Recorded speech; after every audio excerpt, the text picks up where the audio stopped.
Hi, so welcome to my one-handed crochet tutorial on YouTube. I'm going to try and hit all the basics in this video and I hope that you'll be able to follow along with me. First up, we've just got a regular slip stitch and this is the hold that I will be using throughout the tutorial. Place your yarn between your first and second finger and we're going to do this rocking motion, yarning over with our right hand. I like to pinch really close with my left hand as I'm doing this, just so I've got some really good control over my yarn and my work. Now I'm just going to count these chains 2, 4, 6, 8 and 10. Chain one more, turn my work and insert into the chain, not the chain on the hook but the next one. And then I'm just going to continue down this line in an English double crochet. So I really wanted to show in this video the technique most of all and give people the time to slow it down if they want to, just to really have a look, pick apart what information they need, and hopefully this can really help some people.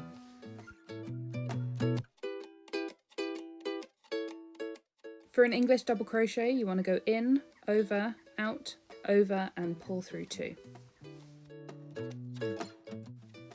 Now that we've finished, I'm going to chain 2, there's 1 and 2, and continue up the line in a half treble crochet. That's an English half treble crochet. With a half treble you want to go over your hook, into your work, over again, pull through, over and pull through all 3. So a little bit about me and why I use this technique. I learnt to knit first and I learnt English knitting, which means that you throw your wool instead of the continental way where you pick your wool from your left hand.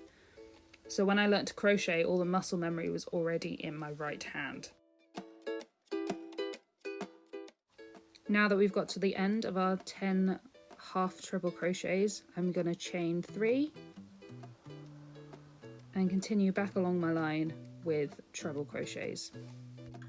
So it was almost like I was starting at level 5 instead of level 1. I got the same results, the tension was already there, and there was really no point in me learning with my left hand when my right hand can do it equally as well. Here is a different hold I like to use if I feel like I haven't got enough tension in my wool. For an English treble crochet, you go over your work, through, over, through, over and through 2, over and through 2 again. That is an English treble crochet. I did find when I first started that I had some pain between my first 2 fingers because I was pinching my wool too hard. You don't want to pinch it, you just want to have it held there between your first 2 fingers. Now that we've finished our line of treble crochet, I'm going to chain 4 and start a line of double treble crochet. That's an English double treble. I have had random people say that I'm doing it wrong in the past, and I mean, who said it was wrong? It's just a different way of doing things, and if it works for me then that's fine, and if it doesn't work for them then they can just carry on doing it the way they were doing it before. It really doesn't matter. For an English double treble you want to go over your hook twice, into your work, over, out, over pull through 2, over pull through 2 and over pull through 2 a final time. I found as well that I only ever work up my wool in a vertical sense. I never work horizontally or like over to the left the way that other crocheters will work. And I think that's really why I've never developed any wrist pain, because my wrists are always straight down my arm into my hand and there's no really big tilting or backwards and forwards with it.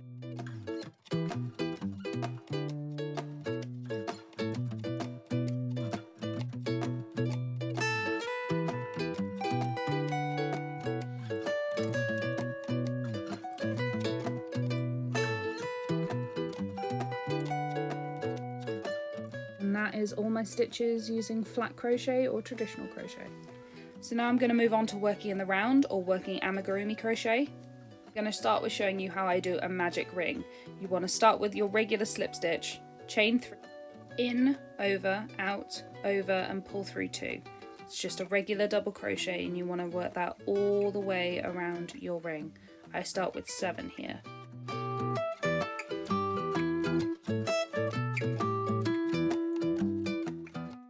Pull the loop tight, but not too tight, because you still want to be able to work into that first double crochet for your second round. Here I'm going to do a round of 7 increases.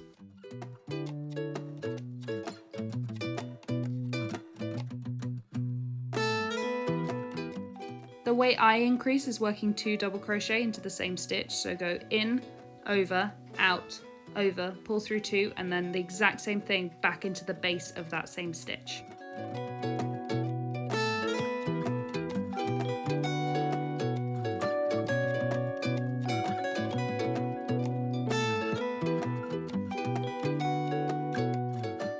Pause to count them up. You should have 14 by the end of this second round.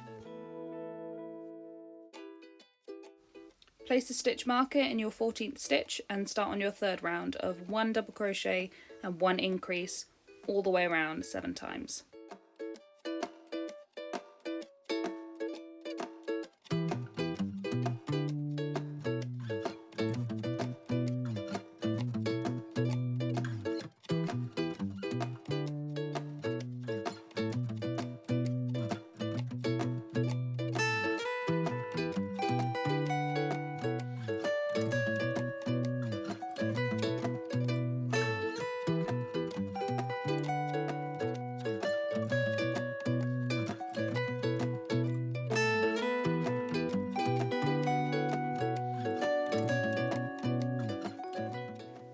That's the end of my third round, and I'm just going to make sure that magic ring is really nice and tight. Carried on with this increasing off camera, and I'm just counting my rows. That's 1, 2, 3, 4, 5 and 6.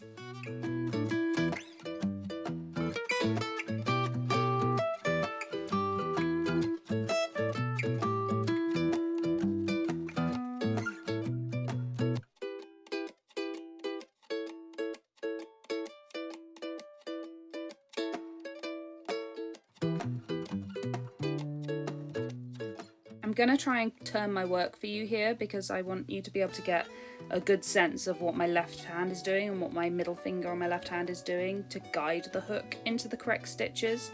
So enjoy me struggling for a couple of minutes as I adjust the angle of crochet.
I just wanted to jump on here at the end and show my invisible decrease. To work this stitch, you want to go into the front loop of the first stitch, into the front loop of the next one, go over, pull through, over, pull through both. The regular decrease, you would work the first one, work the second one, pull through all 3, and you get this horrible big hole. You can see there at the base, these massive holes. If you carry on doing invisible decreases like this, you won't get those really, really big holes, especially when you're doing a lot in a row. It's going to look a lot cleaner, it's going to look a lot neater, and you'll really see a big difference in your amigurumi.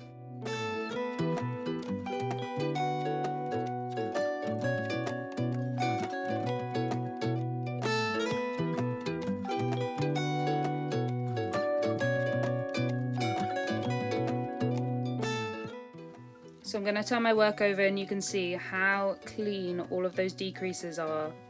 And along here, there's the holy one. Make sure to give it a like if this tutorial was useful and let me know what else you'd like to see.